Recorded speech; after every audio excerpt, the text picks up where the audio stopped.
from God. You just do it. Some of the time, the mitzvahs that kind of, sometimes it is mishpatim, and then some of mitzvahs called, hukas, which is illogical or irrational, which doesn't make any sense, but still we follow. We must follow just because we have to follow. Sometimes, the Bible talks about don't eat the fish with scales.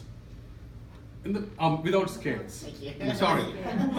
So it may be medicinally it might look like probably maybe those fish, without scales would be high cholesterol based, or they may be eating under water fish, so scavenger fish, whatever. So it may be in the medical terms, the scientific terms, but we are something special. We follow God because we obey God. Beyond the medical sciences, our commitments, our commandments are not to eat the fish. That's the basic bottom line, is that we are not supposed to, and we are not supposed to. That's how the Hukas talks about it.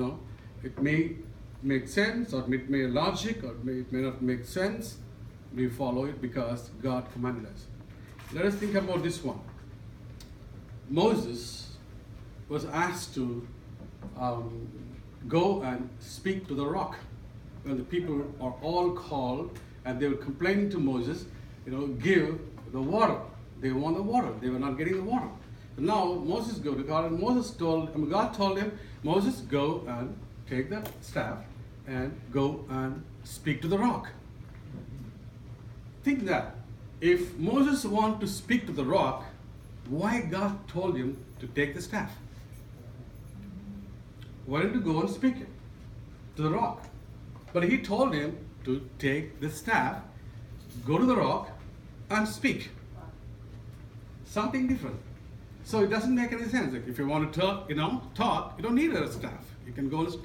So there are a lot of interpretations and a lot of studies went on there, and people told that maybe Moses couldn't able to find the exact rock. And first of all, Moses was asking the people that how come I bring the water from the rock? But the same rock, they were having water for the 40 years. The same rock, they were having the water for the 40 years. All of a sudden, the water was not there. So something is happening in Jewish life. In Jewish life, the Jewish people are they are the closest to people to God. Because if something happening in the Jewish world, that means they're doing something wrong. Because God is so close to them, if you do something wrong, definitely He's going to deal you with at the same time. That's the problem, because in the desert, the previous generations are gone, the new generation are there, and 40 years over, now they are wanting for the water.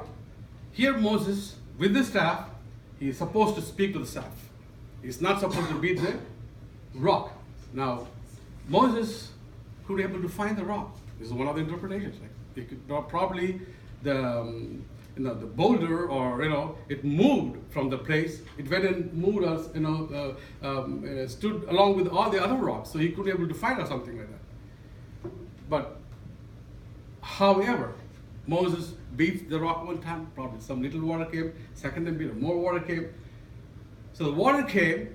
Everybody was like happy with the water came, everything. But and he was punished for that one. And it made him not to enter into this land of Canaan.